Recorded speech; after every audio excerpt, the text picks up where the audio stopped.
Assalamualaikum warahmatullahi wabarakatuh. Selamat datang di channel Muhammad Samsuddin. Di kesempatan kali ini saya akan melanjutkan cerita Selamat dari Tumbal Pesugihan part 13. Sebelum masuk ke ceritanya, jangan lupa subscribe dulu ke channel ini. Selamat mendengarkan. Kereta tiba di stasiun Jogja tepat pukul 5 sore. Bergegas aku keluar stasiun lalu mencari modal transportasi untuk mengantarku ke rumah Tante Maria.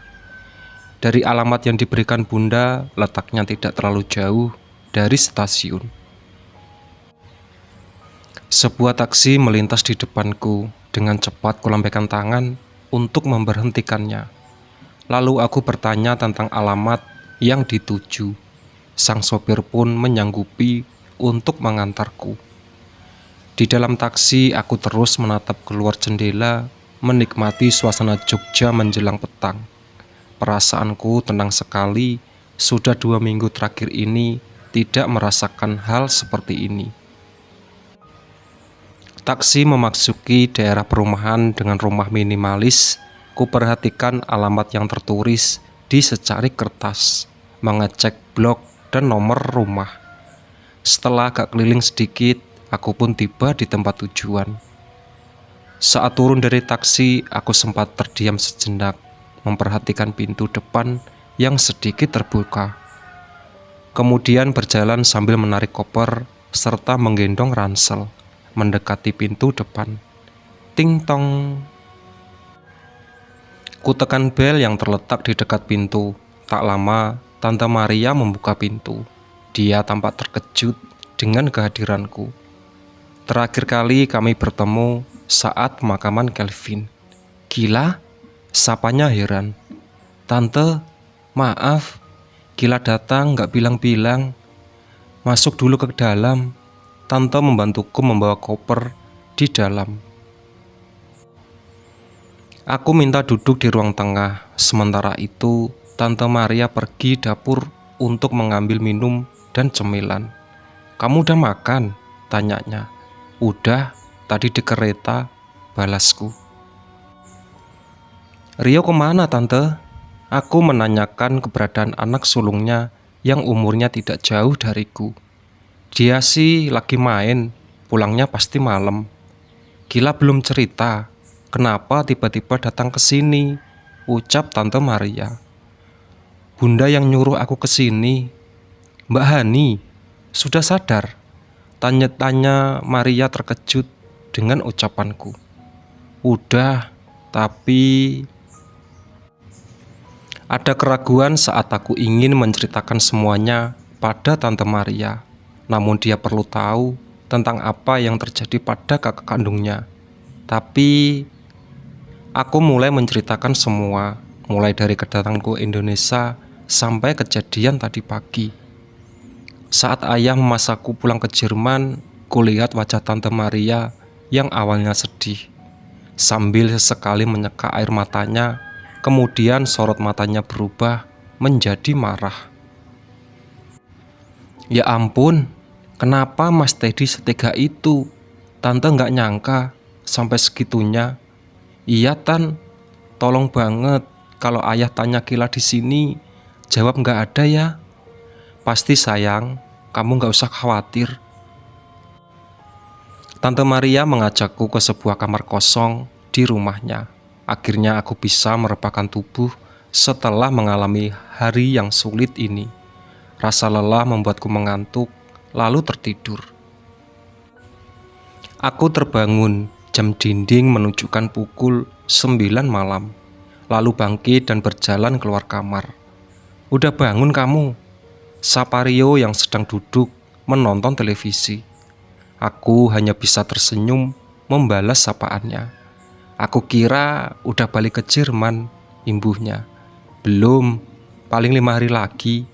Balasku seraya duduk di sofa di dekatnya. Tante kemana? Sambungku. Lagi di dapur. Habisnya kamu kayak kebo tidurnya. Dibangunin makan malam, kagak bangun-bangun. Kecapean tadi, bawa barang segitu banyak, naik turun taksi, terus kereta. Ada apa sih lah? Emang tante belum cerita? Udah sih, ya udah, ngapain nanya lagi? Basa-basi doang, ucap Rio disertai tawa. Aku pun ikut tertawa. Sambil mengingat-ingat kapan terakhirku bisa tertawa, ternyata pilihan bunda sangat tepat, memintaku tinggal sementara di sini. Tante Maria datang dari dapur, membawa semangkuk mie rebus. Kirain belum bangun, ucap Tante Maria saat melihatku. Maaf tante, tadi tidurnya kebablasan. Gak apa-apa, tante tahu kok kalau kamu capek. Oh iya, kalau mau makan nanti tante bawain ke sini. Gak usah tante, nanti Kila ambil sendiri aja. Aku bangkit, lalu pergi ke dapur, mengambil gelas di rak. Prak! Gelas terlepas dari genggamanku. Aku ingin mematung sambil menatap area dispenser. Sangat yakin sekali, tadi kulihat si wanita kebaya hitam sedang berdiri di sana. Ada apa Kila? Tanya Tante Maria menghampiriku. Tante. Aku menatap tante dengan wajah cemas. Biar nanti tante beresin, kamu balik ke ruang tengah aja. Aku berjalan ke ruang tengah. Kenapa kamu? Baru datang udah mecahin gelas aja, ucap Rio sambil tersenyum. Aku tidak menjawabnya, langsung duduk di sofa. Ada apa sih? Tanyanya lagi. Aku melirik padanya, sedikit melebarkan mata. Tanda agar dia berhenti, bertanya. Tak lama tante menghampiriku sambil membawa sepiring nasi beserta lauk pauknya dan segelas air. Makan dulu Kila, ucapnya sambil meletakkan piring dan gelas di atas meja. Ya, makan dulu, jangan dipecahin lagi. Tapi, canda Rio. Shh, tante meminta Rio untuk diam. Selesai makan, aku meminta izin untuk kembali ke kamar. Soalnya perasaan ini semakin tidak enak. Apa mungkin si wanita ular itu mengejarku sampai di sini? Tanyaku dalam hati. Ku ambil ponsel di saku ransel, mencoba mengaktifkan lagi. Ternyata masih sama. Semua notifikasi berasal dari telepon ayah yang tidak kuangkat. Saat sedang asik berselancar di dunia maya, tiba-tiba ada telepon masuk dari ayah. Dia masih belum juga lelah menelponku. Kila sayang, ucapnya saat kuangkat telepon. Dia bilang, jangan telepon Kila lagi, hardiku. Ayah mohon, waktunya sebentar lagi. Kalau kamu gak pulang ke Jerman, bisa bahaya, balasnya. Kila gak peduli. Pintu kamar terbuka. Tante Maria menunjukkan wajah di balik pintu. Mas Teddy, bisiknya seraya berjalan menghampiriku. Aku pun mengangguk pelan, lalu mengaktifkan loudspeaker. Tante Maria mendengar perdebatan dengan ayah. Mungkin karena sudah tak tahan mendengar ucapan ayah yang terus berputar-putar, Tante Maria pun akhirnya berbicara. Kila ada di rumah saya, ucap Tante Maria mendekati ponsel. Siapa ini? Tanya ayah. Maria, tentu ayah sangat mengenal adik kandung dari istrinya. Kalau mau bawa Kila sini ke Jogja, sekalian ada yang mau saya omongin, lanjut Tante Maria. Tak ada balasan dari ayah. Saya segera ke sana, ucap ayah. Kirim alamat rumahnya, sambungnya. Aku melirik ke arah Tante Maria. Wajahnya terlihat memerah, menahan amarah. Dia pun menyebutkan alamat lengkap di rumah ini. Kamu tenang saja, ucapnya pelan padaku yang mulai khawatir. Oke, kumatikan telepon. Tante kenapa sih ngasih tahu ayah? Keluhku.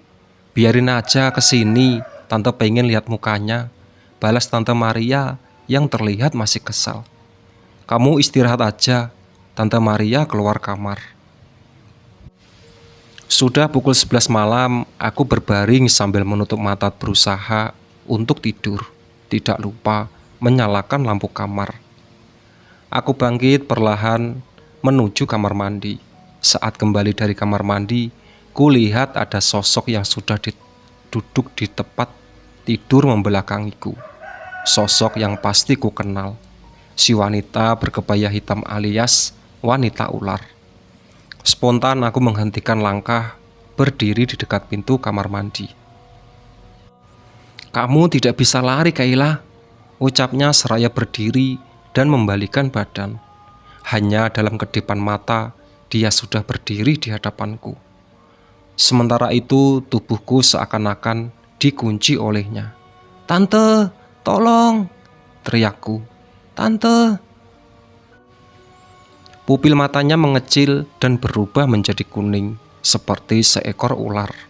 Mulutnya menganga, menunjukkan 2 gigi taring yang panjang. Dia pun mendesis, lalu menancapkan gigi taringnya ke leherku. "Ah!" Aku berteriak kencang dan terbangun dari mimpi buruk itu. "Belum saatnya," terdengar suara bisikan sesaat setelahku membuka mata. Bergegas aku lari keluar kamar. Rio yang masih menonton televisi di ruang tengah menatapku heran. "Kenapa kamu? Kayak habis maraton," celotehnya. "Kagak, aku cuma gak bisa tidur aja," balasku seraya duduk di sofa. Ternyata bukan hanya aku saja yang tidak bisa tidur. Tante Maria pun seperti itu. Dia pun ikut duduk di depan televisi. "Pada kenapa sih?" tanya Rio heran. "Mama juga gak bisa tidur," balas Tante Maria. "Wah, begadang rame-rame dong ini," ucap Rio. Pagi menyapa, aku membuka mata. Ternyata semalam kami semua tertidur di ruang tengah. Aku bangkit merasakan leher yang pegel karena tidur di sofa. Lalu berjalan perlahan melewati tubuh Rio yang masih tidur di lantai menuju kamar. Ku ambil ponsel yang masih bergeletak di tempat tidur. Semalam ponselnya sengaja aku bisukan. Ternyata terlihat notifikasi pesan dari ayah. "Gila, ayah kesana sekarang." Begitu bunyi pesannya di salah satu aplikasi chat. Sekitar pukul 12 malam, jika dia benar-benar akan kesini, seharusnya sudah sampai. Karena perjalanan hanya kurang lebih 4 jam. Sedangkan sekarang pukul 8 pagi, dia masih belum datang juga. Ponselku berbunyi. Sebuah sambungan telepon dari nomor tidak dikenal. Ku coba angkat teleponnya. "Halo Kila," sapa suara dari balik telepon.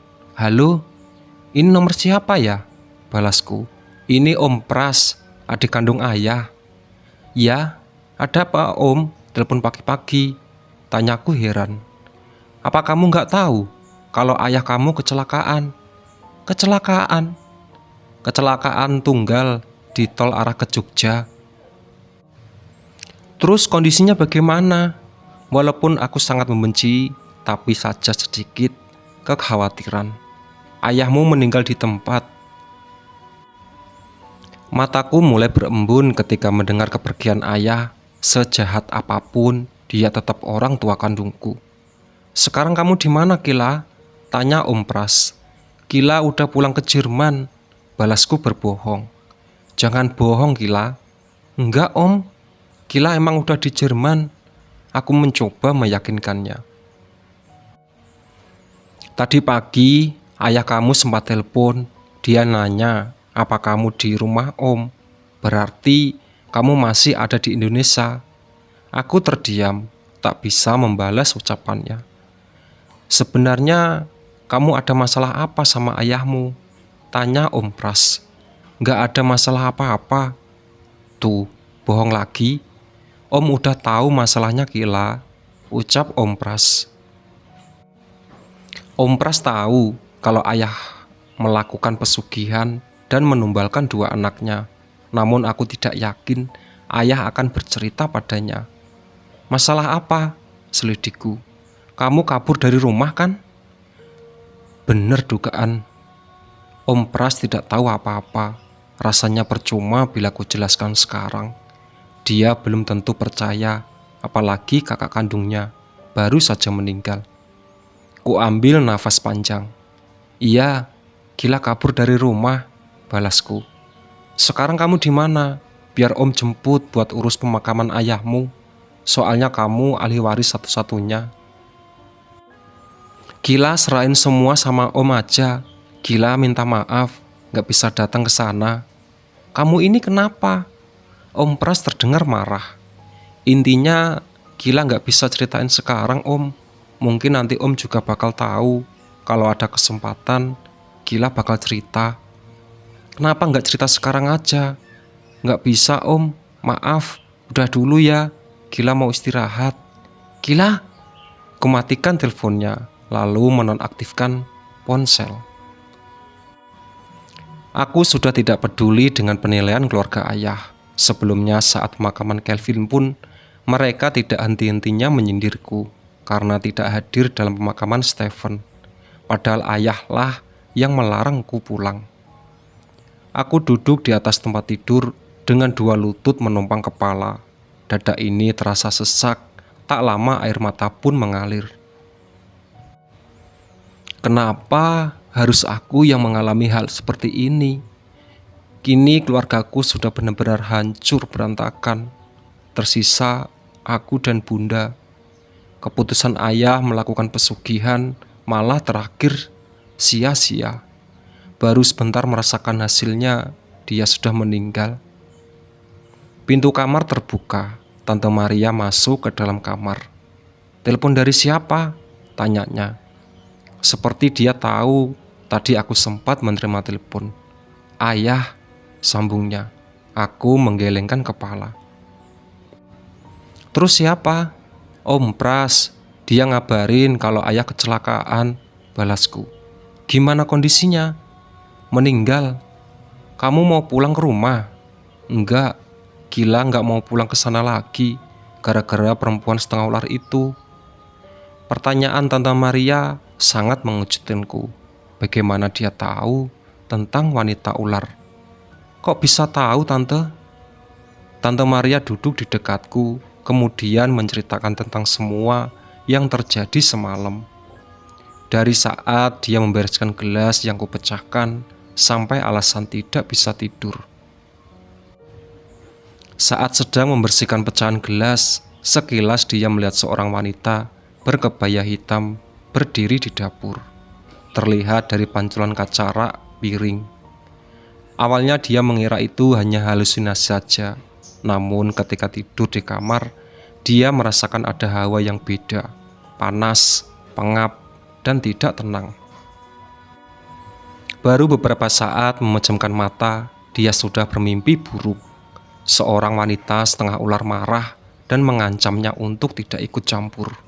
Iya Tan, semalam Gila juga bermimpi tentang dia, ucapku. Nanti kamu ikut ke rumah Mbah Prono. Semoga dia bisa ngasih titik terang tentang semua yang kamu alami. Mbah Prono? Dia seorang paranormal, kenalan kakekmu. Semoga bisa ngasih titik terang dari semua keanehan ini. Oke Tan, sekarang kamu istirahat dulu. Tante Maria pergi keluar kamar. Beberapa jam kemudian, Rio dan Tante Maria mengajakku ke suatu desa di pinggiran kota. Desa yang asri dengan latar belakang pegunungan. Hanya saja jalannya yang berbatu membuatku sedikit mual.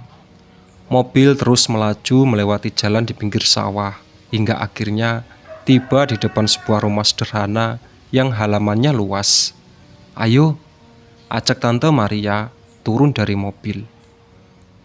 Aku pun turun dari mobil, sementara itu Rio tetap di bangku kemudi, tidak ikut turun. Kamu gak ikut yuk? Tanyaku. Kagak, aku gak mau dengar masalah begituan.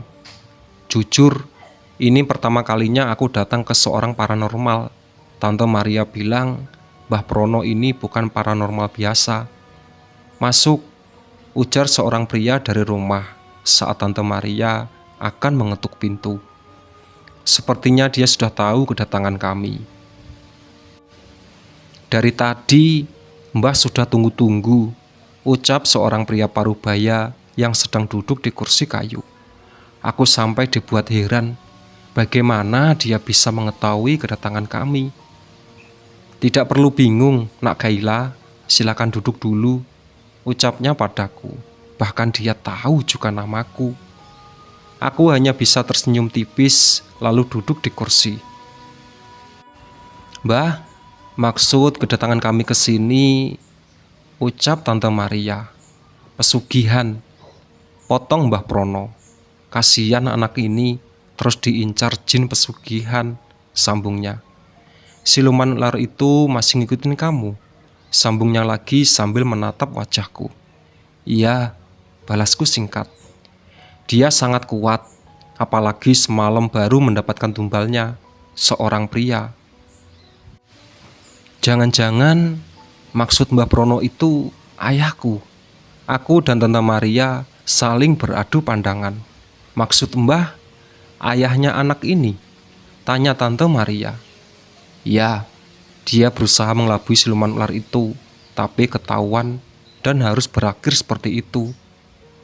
Apa ketika ayahnya meninggal, maka pesugihan itu berakhir? Belum. Siluman ular itu masih membutuhkan satu tumbal lagi. Satu tumbal lagi? Ya, seorang sudah berhasil menggagalkan target pertamanya, sehingga dia murka dan meminta tumbal lagi. Stephen, Kelvin, dan ayah sudah 3 tumbal. Kenapa dia masih mengejar saya? Tanyaku. Dia masih mengejar tumbal pertamanya. Jika sampai waktunya tiba belum juga berhasil, maka akan mengincar yang lain. Berarti Bunda masih dalam bahaya, pikirku. Mbah, ada yang mau saya tanyakan, ucapku. Silahkan, Nak. Kenapa siluman ular itu tidak bisa masuk ke kamar saya? Mbah Prono menatapku tajam, lalu menutup matanya. Beberapa saat kemudian membuka matanya. Orang yang sama, ucapnya pelan. Orang yang sama.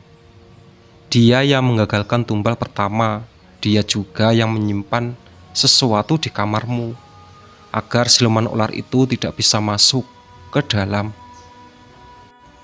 Mbok Wati, gumamku. Dia juga menyimpan di kamar ibumu. Apa yang Mbok Wati simpan? Sejenis rajah. Rajah? Tanyaku bingung. Rajah itu seperti jimat, balas Tante Maria. Benda kecil yang dibungkus kain hitam, tergantung di pintu dan jendela kamar. Jelas Mbah Prono. Mbah, apakah bisa membebaskan kedua adik saya dari tempat siluman ular itu? Kamu sudah pernah ke sana?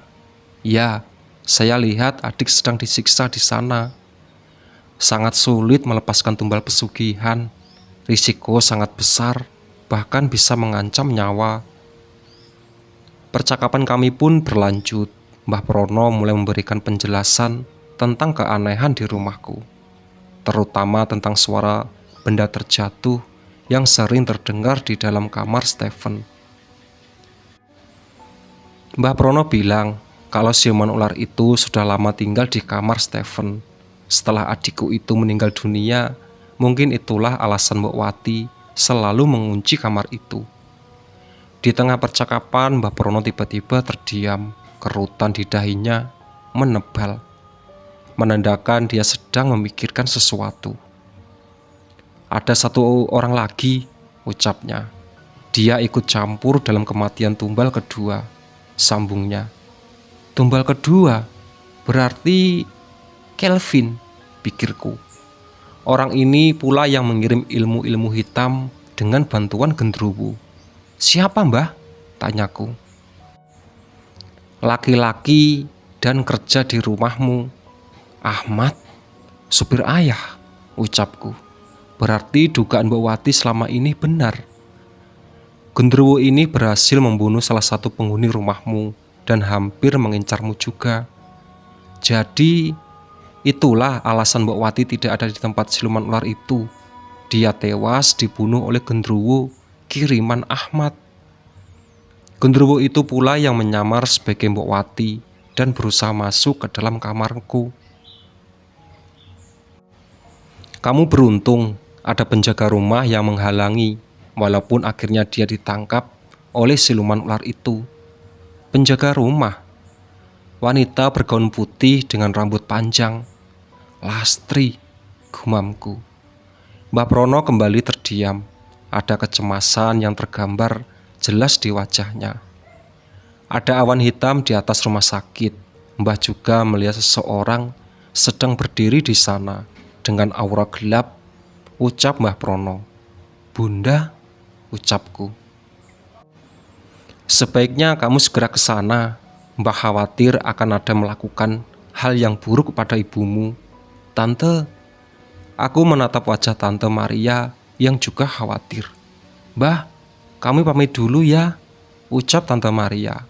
Sebaiknya cepat, perasaan Mbah sudah tidak enak. Iya Mbah. Tante Maria bangkit dari duduknya. Begitu pula aku, kami pun berpamitan dengan Mbah Prono. Tunggu, ucap Mbah Prono saat kami baru saja melangkah keluar rumahnya. Aku pun menghentikan langkah. Kemudian Mbah Prono berjalan mendekat. Bawa ini. Mbah Prono memberiku sebuah keris kecil. Apa ini Mbah? Tanyaku bingung. Bawa saja supaya perjalanan kalian lancar. Aku pun menurutinya, lalu memasukkan keris itu ke dalam tas kecil yang kubawa. Selain itu, berjalan menuju mobil. Tumben cepat bener, ucap Rio menyambut kedatangan kami. Ayo buruan pergi, pinta Tante Maria. Pergi kemana Bu? Ke Surabaya. Ibu gak bercanda kan? Beneran, yuk buruan, selaku. Dengan wajah kebingungan, Rio pun menghidupkan mobil, lalu pergi meninggalkan rumah Mbah Prono. Ada apa sih sebenarnya? Tanya Rio dengan mata tetap fokus ke depan. Intinya, tante kamu dalam bahaya, balas Tante Maria. Tidak ada percakapan lagi dari Rio, dia benar-benar sedang konsentrasi melihat jalan raya. Sekitar 40 menit kemudian, mobil sudah memasuki ruas tol. Beruntung jalan tidak begitu ramai. Beberapa kali Tante Maria memberi peringatan pada Rio, memacu mobilnya terlalu kencang. Setelah menempuh perjalanan kurang dari 6 jam, kami pun tiba di Surabaya. Aku langsung mengarahkan Rio menuju ke rumah sakit. Hari sudah menjelang malam, jalanan kota Surabaya sudah mulai ramai dengan kendaraan. Beberapa kali mobil kami terjebak macet. Aku mulai cemas. Dalam situasi seperti ini, 1 detik pun sangat berarti. Sekitar pukul 7 malam, kami sampai juga di rumah sakit. Mobil memasuki lobi, bergegas ke turun duluan. Sedikit berlari, saat itulah sepintas kulihat Pak Ahmad berjalan keluar dari rumah sakit dengan langkah cepat. Ingin sekali mengejarnya, tapi lebih khawatir dengan kondisi Bunda. Aku pun mempercepat langkah, berjalan ke kamar Bunda. Dengan cepat ku buka pintu kamarnya. Bunda, panggilku panik. Itulah sahabat cerita dari Selamat dari Tumbal Pesugihan. Ditunggu part selanjutnya. Semoga kisah ini bisa kita ambil hikmah dan bisa kita ambil pelajaran di dalamnya. Mohon maaf apabila ada salah-salah kata. Wassalamualaikum warahmatullahi wabarakatuh. Bye-bye.